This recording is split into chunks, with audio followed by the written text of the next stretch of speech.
શું નામ છે તમારું? નાગજીભાઈ એનું નામ છે, મારું નામ પવન ભોજવિયા, એનું નામ નાગજી નામ છે. હું એનું આખું નામ નથી જાણતો. મને એને હથોડો માર્યો માથામાં. હથોડો માર્યો? હા, હું 2 વર્ષ કઈ બાબતે? સરકારીમાં હું દાખલ થયો હું, બરાબર. અને કઈ બાબતે મેં એનું ખાલી દુકાને અમે વાયડે કરતા હતા અને બીજા અમે મશ્કરી કરી જ છીએ, બરાબર.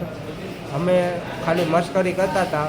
એમાં મને ગાડીમાંથી હથોડો મારીને મને 2 વર્ષ કરી નાખ્યો. કેટલા જણાએ માર્યું? અહીંયા લગી મને યાદ હતું. કેટલા જણાએ માર્યું? નાગજી એક જ હતો, બીજું કોઈ નહોતું. બાકી બધા વરાવમાં જ હતા. શું હથિયાર હતું એની પાસે? હથિયારમાં હળથોડો હતો. હથોડો? હા. કેટલા ઘા માર્યા? 2-3 ઘા મને માર્યા. પોલીસ કેસ કર્યો છે આ બાબત? પોલીસ કેસ મેં કાંઈ કર્યો નથી. હું અહીંયા આવીને ડાયરેક્ટ દાખલ થઈ ગયો હું.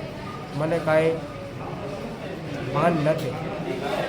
હું ફૂલ આમ ભાનમાં નહોતો કાંઈ કોઈ વસ્તુ, બરાબર.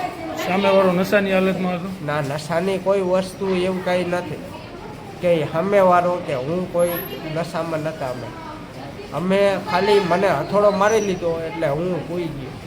એટલે ગમે એને હથોડો મારે એટલે 2 ભાન થઈ જ જાય, બરાબર. એટલે હું સૂઈ ગયો.